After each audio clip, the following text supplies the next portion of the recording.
pessoal! Agora a gente vai começar a nossa terceira aula e hoje a gente vai falar sobre direitos do trabalhador, mais especificamente sobre os exames médicos, as férias, o 13º, INSS e FGTS.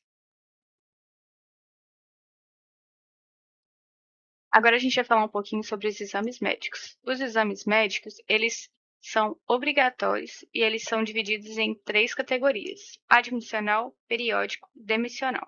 Daqui a pouco eu vou explicar um pouquinho mais sobre cada um, mas o médico deve ser indicado pela empresa e deve emitir um documento que chama Atestado de Saúde Ocupacional.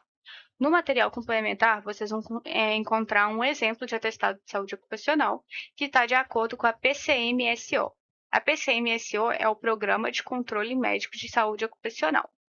E de acordo com a CLT, é obrigatório o exame médico por conta do empregador, nas condições estabelecidas no artigo. Durante o desenvolvimento da PCMO, ela tem o principal objetivo de prevenir e preservar a saúde do conjunto de trabalhadores da empresa. Para atingir esses objetivos, todos os empregados devem realizar obrigatoriamente os exames abaixo. O primeiro exame que a pessoa realiza é o admissional, que é assim que a pessoa é admitida. Antes de dela começar a trabalhar e exercer as funções dela dentro da empresa, ela tem que fazer o exame admissional e só assim o contrato é fechado. Ela faz o exame, o médico dá o atestado de saúde ocupacional, ela pode começar a trabalhar. Além dele, tem os periódicos. Os periódicos, eles são feitos assim, em intervalos de 1 ano, 6 meses, depende de cada área. Eles são feitos para trabalhadores expostos a riscos, principalmente os trabalhadores que trabalham com doenças contagiosas, com algum lugar que oferece algum tipo de risco à saúde. Então, ele é muito importante de ser feito para esse tipo de trabalhador. E o período é definido de acordo com o risco que ele é exposto. Um grande exemplo desses exames periódicos foi na época do Covid, né? Que muitos trabalhadores tinham que fazer esse teste de Covid de tempos em tempos para poder saber se a pessoa está bem, se ela não está, principalmente dentro dos hospitais. A pessoa só podia trabalhar se ela fizesse o exame de Covid. Esse é um bom exemplo de exame médico periódico. O outro exame, que é obrigatório para todos os trabalhadores, é o demissional. Toda vez que o funcionário é demitido, seja ele por vontade própria ou que a empresa o demitiu, ele tem que fazer o exame também. Ele é obrigatório e ele passa de novo pelo exame médico lá para ganhar o atestado de saúde ocupacional.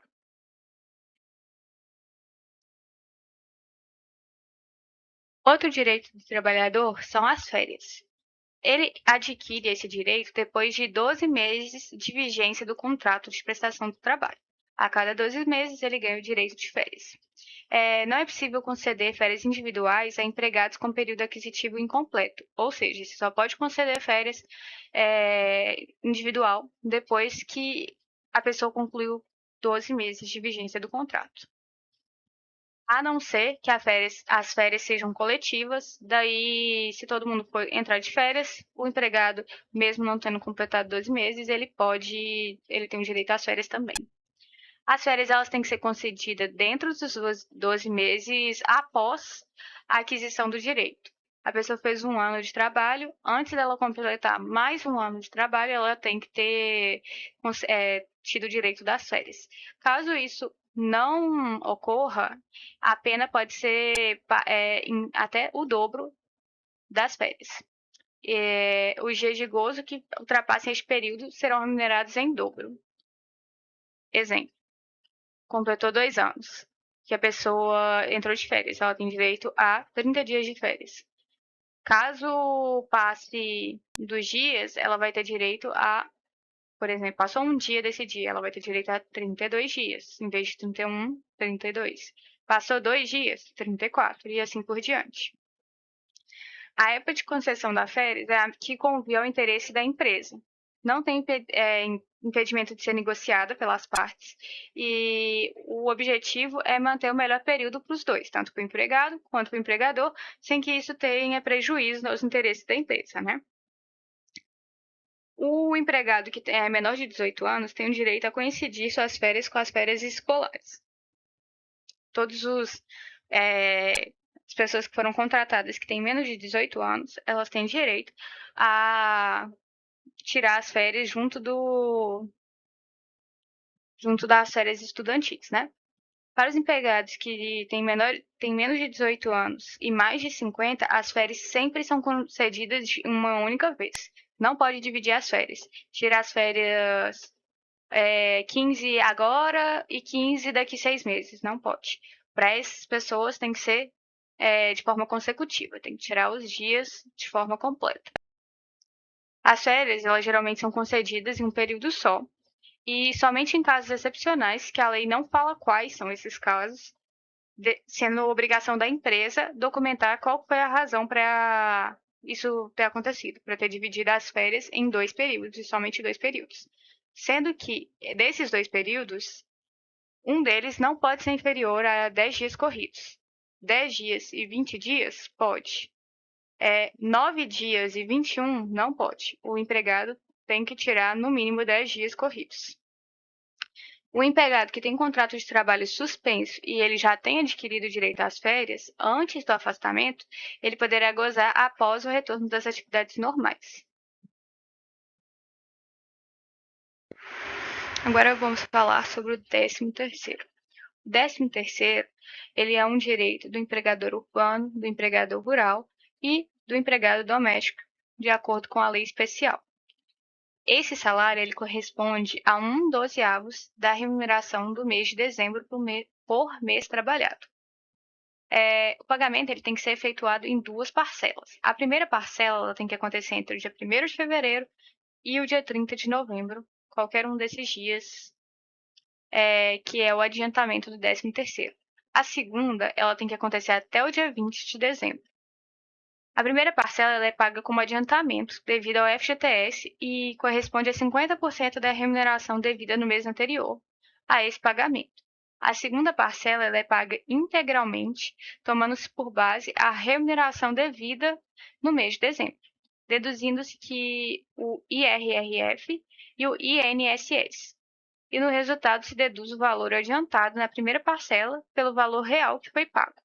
O cálculo do IRRF e do INSS, quando do pagamento da segunda parcela, será separado de qualquer outro recebimento. Por exemplo, na primeira parcela não há incidência de INSS e imposto de renda, e ele tem incidência de FGTS, que vai ser recolhido junto com o salário de novembro da GFIP.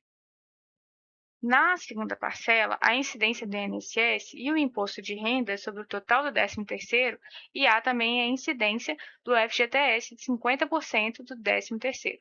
Ele vai ser recolhido como salário de dezembro na GFIP.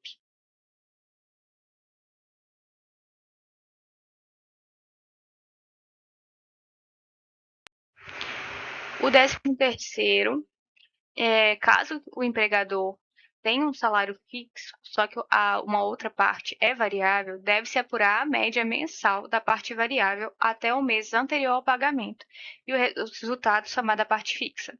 Vamos supor que a pessoa recebe R$ 1.500 mais uma comissão. Exemplo. Esse valor da parte variável vai pegar a média dos meses anteriores. Vamos supor, a gente vai pagar em novembro o 13º dessa pessoa. Vai olhar até novembro, qual foi a média? 200, 100, 300, vai somando, faz a média e depois soma com o resultado final da parte fixa. 1.500 mais 200, vai pagar 1.700. O empregado que é afastado do serviço de 15 dias por auxílio-doença ou acidentário faz jus ao pagamento proporcional aos meses em que o mesmo ficou à disposição da empresa. Algumas observações importantes. O salário maternidade, ele voltou a ser satisfeito às colaboradoras pelas empresas. Ou seja, a pessoa vai ser satisfeita pela parcela correspondente ao 13º salário. As empresas podem efetuar a compensação por ocasião de recolhimento das demais contribuições previdenciárias devidas.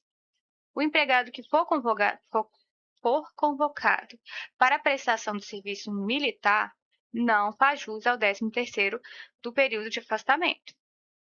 Quando a extinção do contrato de trabalho, salvo por justa causa ou culpa recíproca, o trabalhador faz jus ao 13º proporcional ao tempo em que ficou à disposição da empresa, calculado conforme a remuneração do mês da rescisão, sendo considerada a fração de 15 dias durante o 1/12 para fim de pagamento.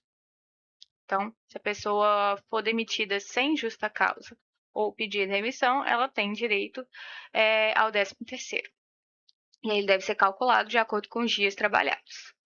Na rescisão do contrato de trabalho por justa causa, é devido o 13º salário se vencido, e não proporcional. A parcela do 13º salário correspondente ao tempo de aviso prévio indenizado não é considerada salário de contribuição e não deve sofrer incidência de INSS. Vamos aproveitar que a gente estava falando do INSS e agora vamos falar mais especificamente. A gente sabe que o INSS é o Instituto Nacional de Seguro Social e ele passou a englobar os antigos INPS e APAS. Esse recolhimento previdenciário é parte dos contribuintes obrigatórios de empresas ou equiparadas. Os contribuintes individuais que utilizam-se da GPS, que é o Guia de Previdência Social, para efetuar o recolhimento. O cadastramento do contribuinte individual ele tem que ser feito pelas agências do INSS ou pela internet com o número de inscrição do PIS, que está na carteira de trabalho, como a gente já viu, tanto na digital quanto na física. Algumas obrigações das empresas para com o INSS é manter a contabilidade em dia, não pode exceder a 6 meses o atraso, quando a fiscalização da Previdência. Então, tem que manter isso em dia, não pode esquecer, tem que estar sempre em dia e de 6 em 6 meses isso tem que ser atualizado. Tem que manter toda a documentação referente ao pessoal em dia e disponível para verificação, bem como as folhas de pagamentos dos empregados, as folhas de pagamentos dos prolabores, dos sócios e dos pagamentos a terceiros. Essa documentação tem que estar toda certinha, de fácil acesso, quando for inspecionado, ela tem que estar ali para o pessoal ver. Então, é uma documentação muito importante e é uma obrigação da empresa com a INSS. Agora, sobre o FGTS, que é o Fundo de Garantia do Trabalhador, né? A criação do FGTS ela ocorreu com o primeiro objetivo de substituir a indenização e eliminar a estabilidade do empregado, que poderá ser demitido a qualquer tempo, pois tem a sua indenização depositada no FGTS. A partir da Constituição de 88, todo empregado admitido já tem assegurado o direito aos depósitos do FGTS, não tendo mais a necessidade de opção pelo fundo. Então, o recolhimento é mensal, ele é obrigatório e o empregador deve fazer a favor do empregado. É obrigação do empregador fazer esse recolhimento, né? Nas agências da Caixa Econômica Federal ou em um banco da livre e espontânea escolha da empresa ali, né? Os depósitos eles são efetuados em contas vinculadas, individuais, sendo a Caixa Econômica Federal o gestor do FGTS. O recolhimento do FGTS é efetuado pelo GFIP, que é o Guia de Recolhimento do FGTS e Informações da Previdência Social. A GFIP e o GPS são emitidas pelo CEFIP, que é o Sistema de Empresas de Recolhimento do FGTS e Informações da Previdência Social. E a transmissão dos dados da GFIP ela é feita pelo Sistema Conectividade Social, que é o CEF. O programa CEFIP e a Conectividade Social encontram-se à disposição nas agências da Caixa Econômica ou por download. A base de cálculo do FGTS é o salário bruto do empregado, sendo a alíquota aplicável de 8%. Então, a base do cálculo é realizada a partir do salário do bruto do empregador, né, com uma alíquota aplicável de 8% do valor. Outras obrigações de depósito do FGTS da empresa. No caso de prestação de serviço militar, no caso de licença para tratamento de saúde de até 15 dias, no caso de licença por algum tipo de acidente de trabalho e a licença à gestante. O empregador também doméstico, né, o trabalhador doméstico, ele pode depositar de forma facultativa mensalmente o FGTS. dos seus empregados, seguindo a mesma regra dos demais trabalhadores. Então, o empregador, tipo, você contratou um trabalhador doméstico, você pode depositar dessa forma, né, o FGTS. A aula de hoje é isso, né? Na próxima aula a gente fala sobre salário e até mais, pessoal.